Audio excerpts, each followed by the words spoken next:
রাসূল করিম সাল্লাল্লাহু আলাইহি ওয়াসাল্লামের বিশিষ্ট সাহাবী হানাফি মাযহাবের ইমামরা যেই সাহাবীর হাদিস বেশিরভাগ ক্ষেত্রে অনুসরণ করে থাকেন, সেই আব্দুল্লাহ ইবনে মাসউদ রাদিয়াল্লাহু তাআলা আনহু রাসূলের সাহাবী বলেন, মান কানা মুস্তান্নান, যে ব্যক্তি অনুসরণ করতে চায়, ফালইয়াস্তান্না বিমান কদ মাত, সে যেন তাদেরকে অনুসরণ করে যারা ইসলামের উপর ইন্তিকাল করেছেন, যারা ইসলামের উপর ইন্তিকাল করেছেন।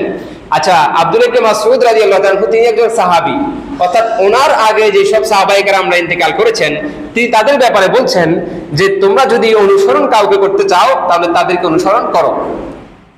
কেন? ফাইনাল হাইয়া লা তুমানু আলাইহিল ফিতনা, কেননা যিনি জীবিত আছেন তিনি ফিতনা থেকে নিরাপদ নন। হ্যাঁ, তিনি যদি সঠিক পথের উপর থেকে ইন্তেকাল করেন তাহলে তিনিও নিরাপদ হয়ে যাবেন। বাকি যারা ইসলামের উপর ইন্তেকাল করেছেন, যারা ইন্তেকাল করেছেন তারা ফিতনা মুক্ত, সুতরাং তাদেরকে অনুসরণ করা যেতে পারে। এরপরে আমরা হয়তো এই মৃত ব্যক্তি থেকে যে কোনো মৃত ব্যক্তিকে ধরে বসে থাকবো যে আমাদের পূর্বপুরুষ বাপ দাদা তারাও অনুসরণযোগ্য এরকম মনে করব। এই কারণে আব্দুল্লাহ ইবনে মাসউদ রাদিয়াল্লাহু তাআলা আনহু ব্যাপারটা একটু খোলাখুলি করে দিলেন। উলাইকা আসহাবু মুহাম্মাদিন সাল্লাল্লাহু আলাইহি ওয়াসাল্লাম, যে মৃত ব্যক্তিদেরকে যে আমি অনুসরণ করতে বলেছি তারা সবাই না, তারা কারা? রাসূল করিম সাল্লাল্লাহু আলাইহি ওয়াসাল্লামের সঙ্গী সাথী যারা, কেবল তাদেরকে কি করা যাবে? অনুসরণ করা যাবে, তারা অনুসরণের যোগ্য। কেন তারা অনুসরণের যোগ্য? হযরত আব্দুল্লাহ ইবনে মাসউদ রাদিয়াল্লাহু তাআলা এই হাদিসের মধ্যে সাহাবায়ে কেরামদের একটা পূর্ণাঙ্গ চিত্র খুব সংক্ষিপ্তভাবে দিয়েছেন, খুব ভালো করে আমরা শুনি। কানু আফজালা হাযিহিল উম্মাহ, তারা হচ্ছে এই উম্মতের সর্বশ্রেষ্ঠ মানুষ। সুবহানাল্লাহি ওয়া বিহামদিহি, সাহাবায়ে কেরামরা এই উম্মতের সর্বশ্রেষ্ঠ মানুষ। আবাররাহা কুলুবান, তাদের অন্তরটা হচ্ছে পুত পবিত্র, সাহাবায়ে কেরামদের অন্তর পুত পবিত্র।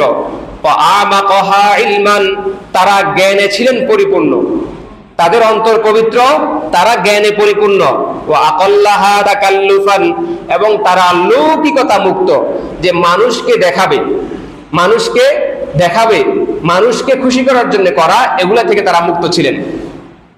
আমাদের বর্তমান সময়ের আমরা যারা সামাজিক মুসলিম, আমাদের অবস্থা হচ্ছে কি, আমরা ইসলামের যে কোনো বিধানকে, যে কোনো ইসলামের নিয়ম কানুনকে আমরা কোরবান দিয়ে দিই কেবলমাত্র মানুষ আমার বিরুদ্ধে যাবে এই কারণে। মানুষ আমার বিরুদ্ধে যাবে এই কারণে আমরা কি করি? ইসলামের অনেকগুলো বিধানকে আমরা কোরবানি দিয়ে দিই। যখন জিজ্ঞেস করা হয় যে এই কাজটা তো খারাপ, আপনি জানেন এটা ইসলাম অনুযায়ী ঠিক না, এটা বিদআত, এটা কুসংস্কার, এটা হারাম, এটা নিষিদ্ধ, বলে এগুলো এখন চলে না। কোনটা চলে? ওই ওনার সামাজিকতাটা চলে, ওনার অনইসলামিক কাজটা চলে, যেটাতে আল্লাহ তাআলা নারাজ হবেন সেটা চলে, যেটাতে আল্লাহ তাআলা সন্তুষ্ট হবেন সেটা চলে না। সাহাবায়ে কেরামরা এগুলোর পাত্তা দিতেন না। সাহাবায়ে কেরাম রাদিয়াল্লাহু তাআলা একটি প্রতিনিধি দল রোমে গিয়েছেন। রোমকরা সাধারণত চেয়ার টেবিলে খায়। এই যে আপনার খ্রিস্টানদের চেয়ার টেবিলে খাওয়ার পদ্ধতিটা আমাদের সমাজে এখন একদম আম হয়ে গিয়েছে। তো তখন সাহাবায়ে কেরাম রাদিয়াল্লাহু তাআলা আনহুম দস্তরখানা বিছিয়ে খাচ্ছেন। খাওয়া অবস্থায় কারো হাত থেকে অথবা পাত্র থেকে খাবারের একটি লোকমা পড়ে গেল, পড়ে যাওয়ার সাথে সাথে সেই সাহাবী সেটা নিয়ে খাচ্ছেন। কারণ ইসলামের সুন্নাহ হচ্ছে আপনার খাবারের কোনো একটা অংশ যদি পড়ে যায় আপনি দস্তরখানা বিছিয়ে খাবেন এবং সেটাকে উঠিয়ে খাবেন। তো ওইটা যখন খাচ্ছিলেন পাশের আরেকজন সাহাবী বললেন যে আমরা তো এখন রোমকদের দরবারে আছি, এটা তো না উঠাইলেও চলতো। তখন সেই সাহাবী যে কথাটা বলেছিলেন সেটা আমাদের সবার জন্য খুবই গুরুত্বপূর্ণ একটা বিষয়। তিনি বলেছিলেন, আরে আমি কি গাধা এবং গর্দভদের জন্য আমার প্রিয় নবী সাল্লাল্লাহু আলাইহি ওয়াসাল্লামের সুন্নাতকে বর্জন করব? সুবহানাল্লাহি ওয়া বিহামদিহি। ব্যাপারটা বুঝতে পারছেন যে এরা তো হচ্ছে কি গাধা এবং গর্দভ, এদের তো কোনো কি নাই, এদের জিকির নাই, এদের অন্তর ঈমানওয়ালা না, এরা জান্নাতে যাবে না এই অবস্থায় মারা গেলে। তো এদের সম্মানের থেকে আমি কি আমার রাসূলের একটা সুন্নাহকে ছেড়ে দেব? অসম্ভব ব্যাপার।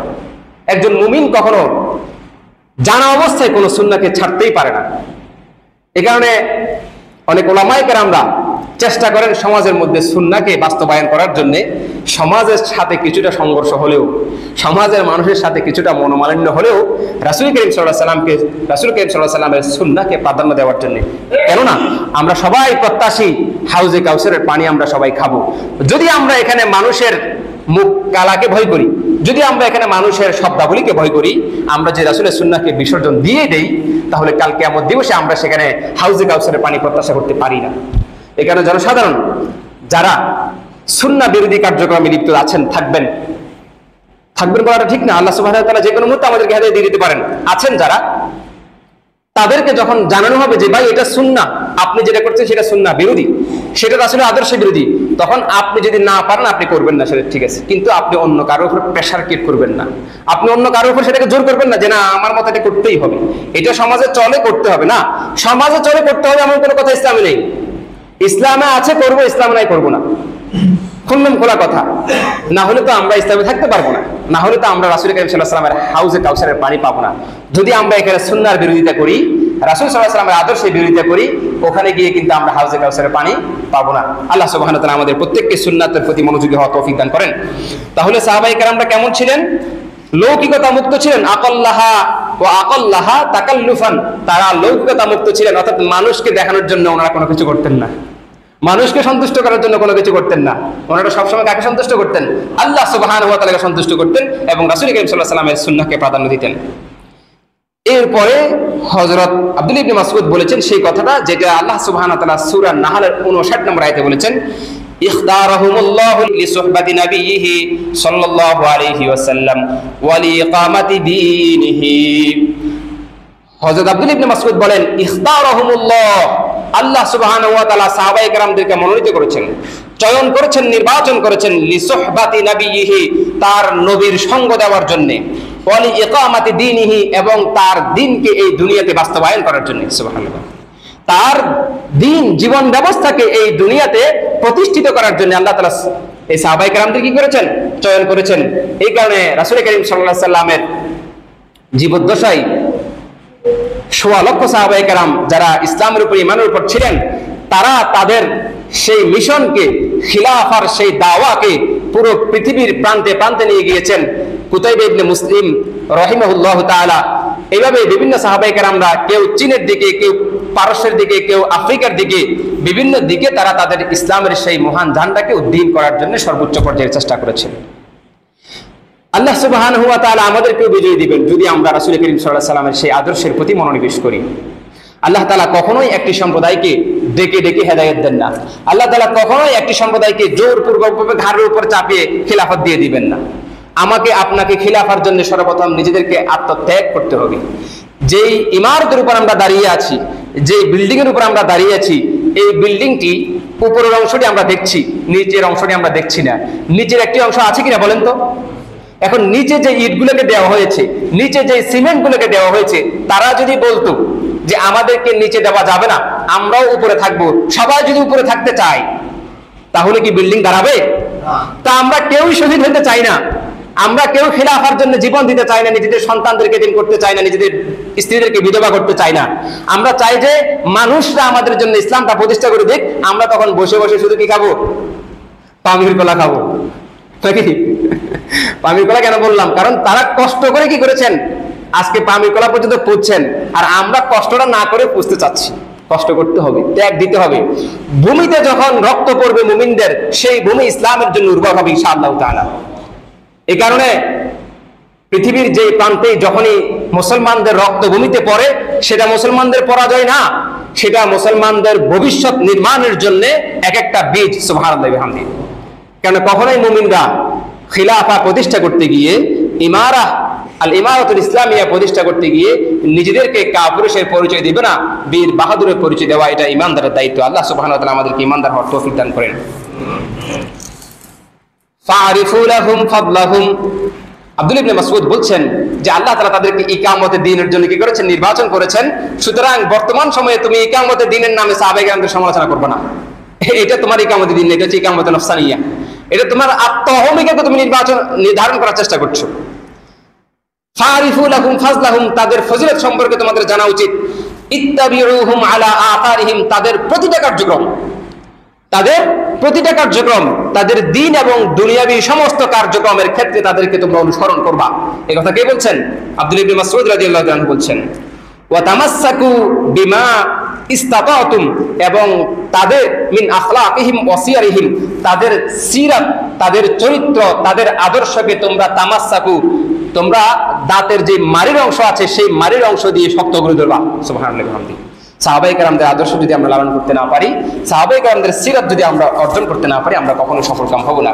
ফাইন্নাহুম কানু আলাল হাদিয়িল মুস্তাকিম, কেননা তারা হেদায়েতের পূর্ণাঙ্গ মানদণ্ডের উপর ছিলেন। সুতরাং তোমরা যদি তাদেরকে অনুসরণ করো তাহলে তোমরাও হেদায়েত পাবে, আর যদি তোমরা তাদেরকে অনুসরণ না করো তোমরা হেদায়েত থেকে বঞ্চিত হয়ে যাবে।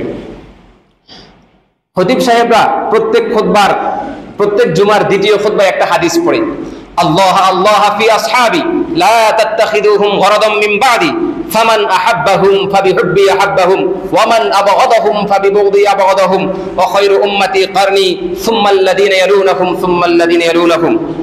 এই হাদিসের অর্থ কি? আল্লাহ আল্লাহ ফি আসহাবি, রাসূল কারীম সাল্লাল্লাহু আলাইহি ওয়াসাল্লাম খুব সতর্কতার সাথে বলছেন, খবরদার খবরদার হে মুসলিম উম্মাহ, আমার সাহাবায়ে কেরামদের পিছনে পড়বা না, অর্থাৎ আমার সাহাবায়ে কেরামদের সমালোচনা করবা না। ফামান আহাব্বাহুম ফাবিহুব্বি আহাব্বাহুম, যারা আমার সাহাবায়ে কেরামদেরকে সম্মান করে, মুহাব্বত করে, তারা মূলত আমাকে মুহাব্বত করার কারণেই তাদেরকে মুহাব্বত করে।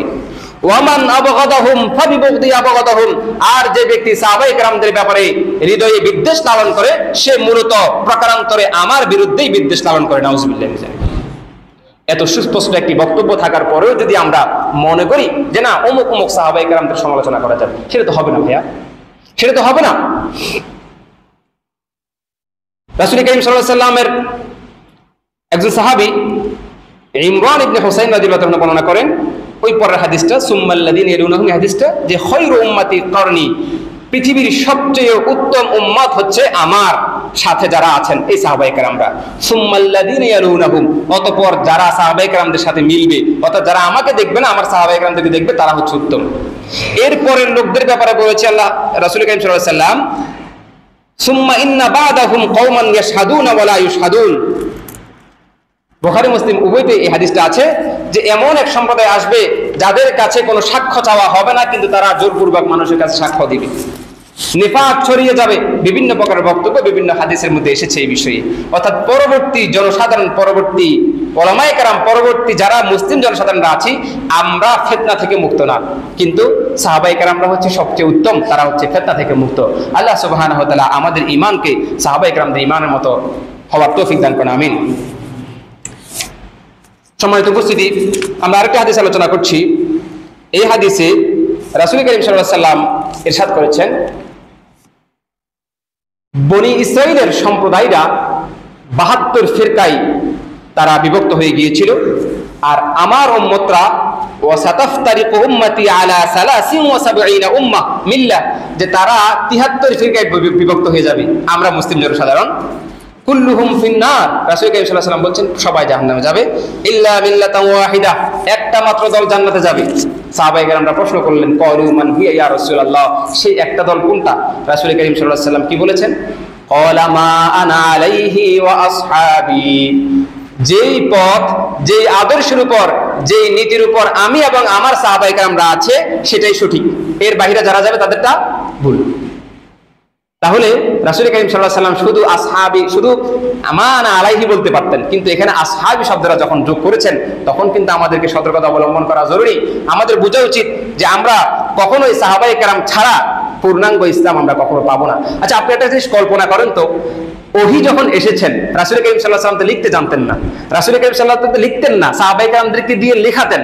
এখন আপনি যদি সাহাবায়ে কেরামদেরকে ব্লেম করেন, আপনি যদি সাহাবায়ে কেরামদেরকে খেয়ানতকারী বলেন, আপনি যদি সাহাবায়ে কেরামদেরকে বলেন যে তারা আত্মসাৎকারী, আপনি যদি বলেন যে সাহাবায়ে কেরামরা এই এই অপরাধে লিপ্ত ছিল দিতেন, তো সেই ক্ষেত্রে আপনার কোরআনের উপর একটা সন্দেহ আসে কিনা যে এই সাহাবায়ে কেরামরা তো চাইলে 42 জন কাতেব ওহী ছিলেন, রাসূল কারীম সাল্লাল্লাহু আলাইহি ওয়াসাল্লাম লিখতেন না, তাহলে তাদের মধ্যে কেউ কেউ কখনো কখনো কোন একটা আয়াতকে এদিক সেদিক করে দিয়েছেন কিনা, এই ধরনের একটা সন্দেহ আপনার মনে সৃষ্টি করার জন্যই কিন্তু সাহাবায়ে কেরামদের সমালোচনার পথকে উন্মুক্ত করা হয়। খবরদার, খুবই সতর্ক থাকতে হবে আমরা।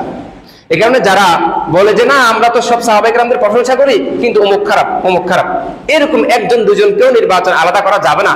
কারণ সূরা বাইয়িনায় আল্লাহ সুবহানাহু ওয়া তাআলা বলেছেন, রাদিয়াল্লাহু আনহুম ওয়া রাদু আনহু, তারাও আল্লাহ তাআলার উপর রাজি আর আল্লাহ তাআলাও তাদের উপর রাজি। আমি আর আপনি কে বলতে পারি? তাহলে মধ্যখানে আমি আর আপনিও আমরা, আমাদের কোনো কথা গ্রহণযোগ্য হবে না।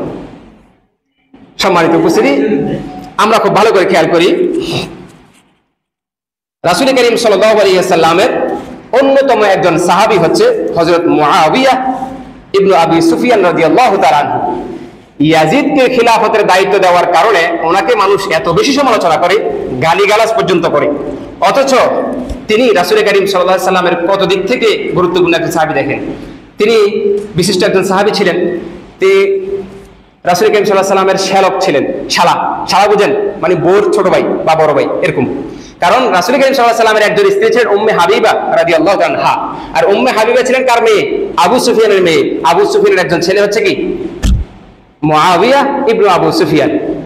এরপরে হযরত মুআবিয়া রাদিয়াল্লাহু আনহু একজন কাতিব ওহী ছিলেন। 42 জন কাতিব ওহী রাইটারের মধ্যে তিনি একজন ছিলেন। আপনি যদি হযরত মুআবিয়া রাদিয়াল্লাহু আনহুকে ইসলাম থেকে বাদ দিয়ে দেন, আপনি যদি ওনাকে বিভিন্ন প্রকারের আত্মসাতের অভিযোগ দেন, আপনি যদি ওনাকে অপরাধ করার অভিযোগ দেন, তাহলে আপনি আপনার কোরআনের উপর আসলে সন্দিহান থেকে যান। আল্লাহ সুবহানাহু ওয়া তাআলা আমাদের সবাইকে সাহাবায়ে কেরামদের ইজ্জত এবং সম্মান রক্ষা করার মতো সৌভাগ্য দান করুন, আমিন। সম্মানিত মুসলিম কেরাম, আমরা আমাদের আলোচনার একেবারে শেষ পর্যায়ে চলে এসেছি। আমাদের আজকের আলোচনার সামারি কি? আমাদের আজকের আলোচনার সামারি হচ্ছে সাহাবায়ে কেরাম উম্মতের সর্বশ্রেষ্ঠ সন্তান, তাদের প্রতি আমরা সুধারণা রাখবো। প্রশ্ন হচ্ছে তাদের গুনাহ হতে পারে কিনা, ভুল হতে পারে কিনা? উত্তর হচ্ছে হতে পারে। রাসূল করিম সাল্লাল্লাহু আলাইহি সাল্লামের কোনো কি নেই? গুনাহ নেই, কিন্তু সাহাবায়ে কেরামদের গুনাহ, অপরাধ, ভুল হতে পারে। আল্লাহ সুবহানাহু ওয়া তাআলা সাহাবায়ে কেরামদেরকে কিছু কিছু ভুল করিয়েছেন এই জন্য, যাতে করে পরবর্তী উম্মতের জন্য মাসআলা বের হয়ে যায়, পরবর্তী উম্মতের জন্য সমাধান বের হয়ে যায়। এই কারণে সাহাবায়ে কেরামদের ভুল এটাও উম্মতের জন্য রহমত। এটা আপনি কথা বলার সুযোগ নাই যে ওনারা তো অপরাধ করছে, আমরা তাদেরকে কেন অনুসরণ করব না। আল্লাহ সুবহানাহু ওয়া তাআলা এবং রাসূল করিম সাল্লাল্লাহু আলাইহি সাল্লাম আমাদেরকে বারবার তাকিদ দিয়েছেন আমরা যেন সাহাবায়ে কেরামদেরকে দূরে না সরিয়ে দিই। যদি আমরা সাহাবায়ে কেরামদেরকে দূরে সরিয়ে দেই, তাহলে আমাদের মধ্যে রাসূল সাল্লাল্লাহু আলাইহি সাল্লামের মধ্যে, নবী সাল্লাল্লাহু আলাইহি সাল্লামের মধ্যে যেই আপনার রাবেতা সৃষ্টি হয়েছে, যে সম্পর্ককারী যারা, তাদেরকে আমরা বাদ দিয়ে দিলে আমরা রাসূল করিম সাল্লাল্লাহু আলাইহি সাল্লাম থেকে দূরে সরে যাব। আল্লাহ সুবহানাহু ওয়া তাআলা আমাদের প্রত্যেককে সাহাবায়ে কেরামদের প্রতি যেভাবে রাসূল করিম সাল্লাল্লাহু আলাইহি ওয়াসাল্লাম মুহাব্বত পালন করতেন, আমরাও যেন সেভাবে মুহাব্বত পালন করতে পারি, সেই তৌফিক দান করেন। এবং যারা বিতর্ক সৃষ্টি করে তাদের সকল বিতর্ক থেকে আমরা যেন বেঁচে থাকতে পারি, সেই তৌফিক দান করেন, আমিন। ওয়া আখিরু দাওয়ানা আলহামদুলিল্লাহি রাব্বিল আলামিন।